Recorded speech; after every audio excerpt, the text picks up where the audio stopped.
Selamat pagi umat dan saudara-saudara yang dikasihi dan yang mengasihi Tuhan. Mari kita mengadakan persekutuan doa pagi pada hari Jumat 20 Januari 2023 ini. Dengan terlebih dahulu kita menyanyikan dari Kidung Jemaat nomor 361. Kidung Jemaat 361, Di salibmu ku sujud. Di salibmu ku sujud, miskin, buta dan lemah. Yesus kau harapanku, agar aku selamatlah.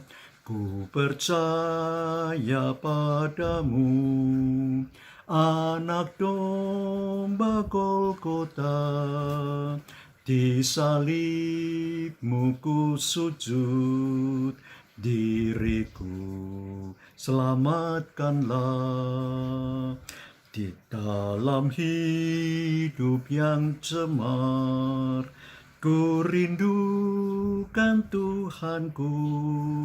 Suara Yesus terdengar, ku hapuskan dosamu. Ku percaya padamu, Anak domba Golgota. Di salibmu ku sujud, diriku selamatkanlah. Ku serahkan padamu hartaku semuanya, bahkan jiwa ragaku, milikmu seluruhnya. Ku percaya padamu, Anak domba Golgota. Di salibmu ku sujud, diriku selamatkanlah. Mari kita datang dalam doa sebelum membaca Alkitab dan merenungkan firman itu, agar Roh Kudus sendiri yang bekerja. Mari kita berdoa. Bapa Surgawi, terima kasih karena kami sudah boleh sampai pada hari ini, 20 Januari 2023. Bapa, biarlah Roh Kudus sendiri yang sudah diberikan pada kami, umat Tuhan sejak perjanjian baru itu. Sejak Tuhan Yesus naik ke surga dan kemudian 10 hari kemudian Yesus memberikan karunia Roh Kudus itu. Biarlah Roh Kudus bekerja bagi semua kami, baik yang mendengarkan maupun yang menyampaikan firman. Kami serahkan doa hanya di dalam nama Yesus Kristus yang memperlengkapi kami dengan Roh Kudus. Terima kasih Kristus, pengantara agung kami kepada Bapa. Amin. Saudara, tema kita pada hari ini mengingat orang miskin. Galatia pasal yang kedua, Galatia 2 ayat yang 1 sampai ayat ke-10 merupakan pembacaan kita pada hari ini. Galatia pasal 2 ayat 1 sampai 10. Saya bacakan demikian. Kemudian setelah lewat 14 tahun, aku, yaitu Paulus, pergi pula ke Yerusalem dengan Barnabas dan Titus pun kubawa juga. Aku pergi berdasarkan suatu penyataan, dan kepada mereka kubentangkan Injil yang kuberitakan di antara bangsa-bangsa bukan Yahudi dalam percakapan tersendiri kepada mereka yang terpandang. Supaya jangan dengan percuma aku berusaha atau telah berusaha. Tetapi kendati pun Titus yang bersama-sama dengan aku adalah seorang Yunani, namun ia tidak dipaksa untuk menyunatkan dirinya. Memang ada desakan dari saudara-saudara palsu yang menyusup masuk, yaitu mereka yang menyelundup ke dalam untuk menghadang kebebasan kita yang kita miliki di dalam Kristus Yesus, supaya dengan jalan itu mereka dapat memperhambakan kita. Tetapi sesaat pun kami tidak mau mundur dan tunduk kepada mereka, agar kebenaran Injil dapat tinggal tetap pada kamu. Dan memang mereka yang dianggap terpandang itu, bagaimana kedudukan mereka dahulu, itu tidak penting bagiku. Sebab Allah tidak memandang muka. Bagaimanapun juga mereka yang terpandang itu tidak memaksakan sesuatu yang lain kepadaku. Tetapi sebaliknya, setelah mereka melihat bahwa kepadaku telah dipercayakan pemberitaan Injil untuk orang-orang tak bersunat, sama seperti kepada Petrus untuk orang-orang bersunat, karena ia yang telah memberikan kekuatan kepada Petrus untuk menjadi rasul bagi orang-orang bersunat, ia juga yang telah memberikan kekuatan kepadaku untuk orang-orang yang tidak bersunat. Dan setelah melihat kasih karunia yang dianugerahkan kepadaku, maka Yakobus, Kefas, dan Yohanes yang dipandang sebagai soko guru jemaat berjabat tangan dengan aku dan dengan Barnabas sebagai tanda persekutuan, supaya kami pergi kepada orang-orang yang tidak bersunat dan mereka kepada orang-orang yang bersunat. Hanya kami harus tetap mengingat orang-orang miskin, dan memang itulah yang sungguh-sungguh kuusahakan melakukannya. Sampai di sini pembacaan Alkitab kita. Berbahagia yang mendengar, menerima, dan melakukan firman Tuhan dalam kehidupannya. Haleluya. Saudara, tema kita mengingat orang miskin. Dari pembacaan tadi ayat yang ke-10, hanya kami harus tetap mengingat orang-orang miskin. Dan memang itulah yang sungguh-sungguh kuusahakan melakukannya. Saudara, di dalam dunia ini memang ada banyak orang miskin itu. Saya mengklasifikasikan ada 3 kelompok rasanya. Bisa lebih, tapi saya cuma mencatat 3 kelompok saja, yaitu yang pertama, miskin memang secara finansial. Secara materi, mereka adalah kelompok orang-orang marginal yang memang miskin harta benda. Pekerjaan gak ada, mungkin menjadi pemulung, ya, mungkin menjadi peminta-minta. Nah, mereka adalah kelompok yang miskin finansial ini. Kelompok yang kedua itu miskin secara kerohanian, miskin secara mentalitas, miskin secara akhlak. Yaitu apa? Yaitu mereka yang tergolong, mereka yang sebenarnya mempunyai keterbelakangan dalam kerohanian mereka. Ya, secara rohani mereka miskin. Tentang iman, pengharapan, dan kasih mereka sangat-sangat sederhana, sangat lugu, sangat mudah untuk tergoda. Dalam pembacaan tadi juga Paulus mengungkapkan tentang banyak orang yang dikatakan saudara palsu itu memaksa Titus yang orang Yunani itu untuk disunatkan, mengikuti aturan Taurat.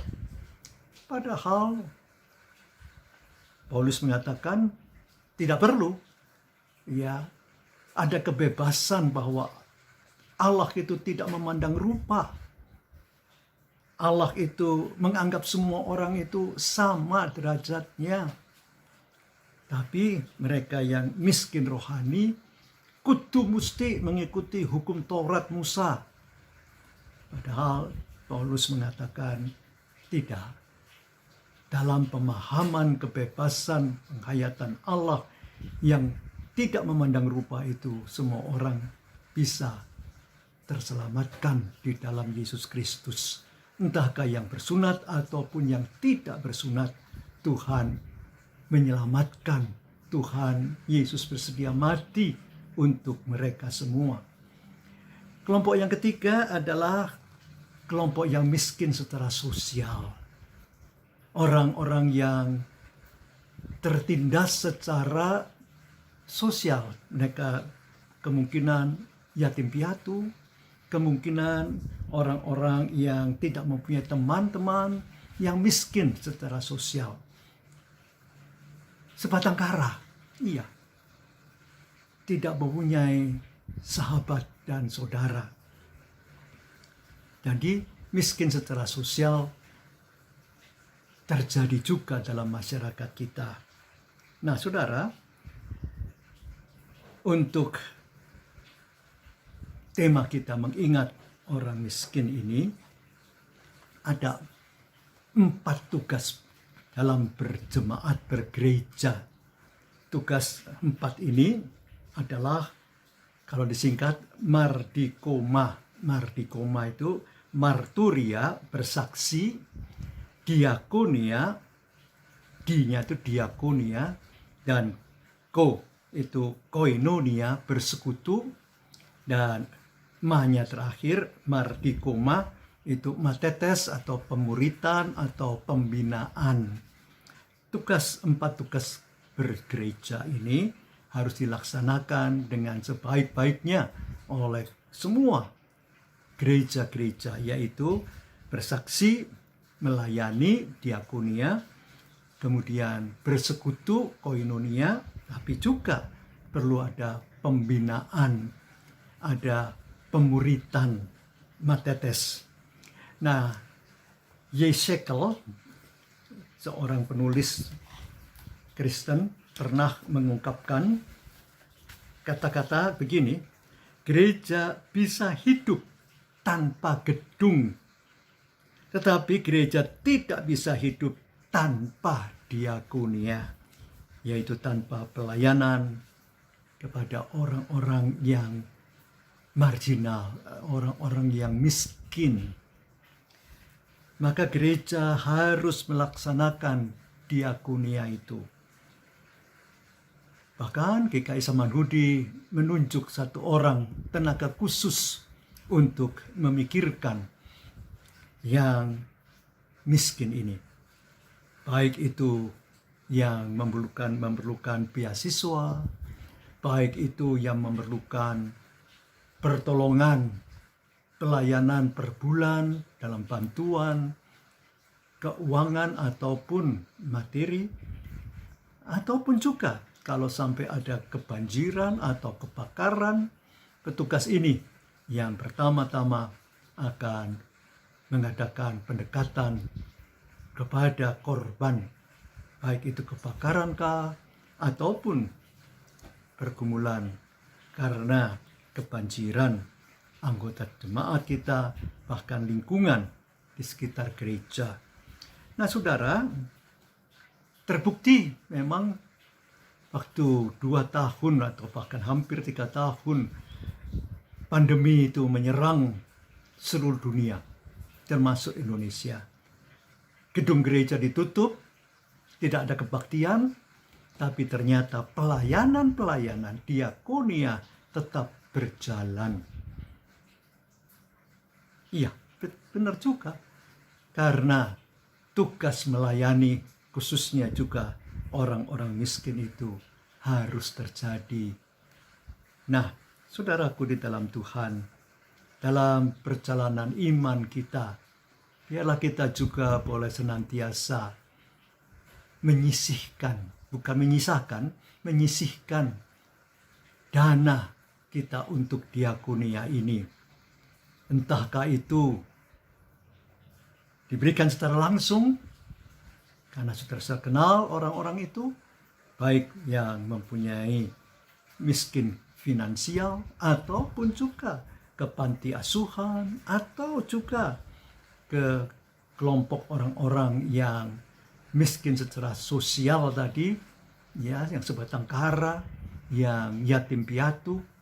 Nah, saudara, kita perlu untuk memang melaksanakan tugas mardikoma ini sebagai gereja, yaitu diri kita masing-masing membutuhkan pelaksanaan, baik itu bersaksi, sehingga bersaksi itu diwujudkan dengan kerja nyata melayani, ditunjukkan dalam tugas nyata juga dalam bersekutu bersama, dan sekaligus membina, yaitu matetes itu, pemuritan ini. Saudara, Tuhan akan menguatkan, memberkati saudara-saudara semua dalam melaksanakan tugas bergereja. Karena gereja bukan gedungnya. Gereja adalah para umat Tuhan yang bersedia, rela untuk melayani Tuhan, mengaku Tuhan sebagai juru selamat dan penebus. Tuhan menguatkan dan memberkati kita semua dalam melaksanakan 4 tugas bergereja itu. Bahkan kalau kita boleh memikirkan tentang tema kita, mengingat orang miskin, biarlah yang miskin yang sudah saya kelompokkan menjadi 3 kelompok itu pun menjadi perhatian kita semuanya. Tuhan memberkati saudara. Amin. Mari kita bersama berdoa untuk doa syafaat kita. Bapa Surgawi, terima kasih untuk segala hal yang boleh kami alami dalam hidup. Terima kasih Bapa kalau kami juga boleh hadir sebagai umat Kristiani. Orang-orang yang telah diselamatkan untuk mengemban tugas mardikoma. Baik itu bersaksi, melayani, bersekutu, dan sekaligus memuridkan, membina. Bapa Surgawi, kami juga membawa dalam doa kami untuk pemerintah dan bangsa kami. Berkati ya Bapa, khususnya kalau PPKM sudah dicabut, biarlah mereka yang mengalami penderitaan COVID-19 boleh lebih turun lagi, bahkan dapat teratasi dengan lebih baik. Bapak juga yang menolong semua usaha pemerintah kami. Pembangunan-pembangunan yang dilakukan di mana-mana tempat, Bapak juga memberkati semua pejabat yang melaksanakannya. Jauhkan dari korupsi, kolusi, dan nepotisme. Jauhkan para pelaksana pembangunan dari hal memperkaya diri sendiri. Bapa, kami juga memohon pertolongan Bapa senantiasa dalam perjalanan kami, khususnya boleh menyelesaikan bulan Januari ini, memasuki bulan Februari, yang berarti juga kami akan memasuki minggu-minggu Prapaskah. Dan Bapa, kami serahkan seluruh rencana kerja kami, baik anak menantu kami, orang tua kami, cucu-cucu kami dalam berkat Bapa sendiri. Terima kasih Bapa, karena kami tidak sendiri. Kami senantiasa bersama-sama dengan Tuhan. Hanya di dalam nama Yesus Kristus yang juga mendengarkan doa kami. Kami yang sakitkah? Kami yang membutuhkan pertolongan-pertolongankah? Kami yang membutuhkan pendampingan, khususnya Tuhan Yesus yang adalah sahabat yang sejati itu, boleh tetap bersama-sama kami selalu. Berkat Bapa ada pada anak-anak Bapa. Dalam Yesus Kristus, Tuhan dan Juru Selamat, kami hantar doa kami. Terima kasih Kristus. Amin. Saudara, kita akan menyanyikan sebuah nyanyian lagi dari Kidung Jemaat, yaitu nyanyian nomor 432.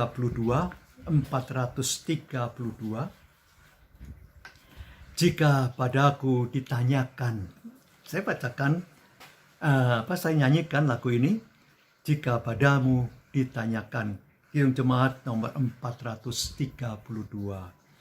Jika padaku ditanyakan apa akan ku beritakan pada dunia yang penuh penderitaan. Kan ku sampaikan kabar baik pada orang-orang miskin, pembebasan bagi orang yang ditawan, yang buta dapat penglihatan, yang tertindas dibebaskan. Sungguh tahun rahmat Tuhan sudah tiba. Kerajaan Allah penuh kurnia, itu berita bagi isi dunia. Jika padaku ditanyakan apa akan ku sampaikan pada dunia yang penuh dengan cobaan. Aku bersaksi dengan kata tapi juga dengan karya, menyampaikan kasih Allah yang sejati. Telah tersedia bagi kita pengampunan dan anugerah, keselamatan dalam Kristus Puteranya. Kerajaan Allah penuh kurnia, itu berita bagi isi dunia. Tuhan memberkati saudara kini dan selama-lamanya. Amin. Bagi Bapak Ibu yang memiliki pergumulan khusus dan ingin didoakan, bisa menghubungi rekan-rekan pendeta di nomor berikut.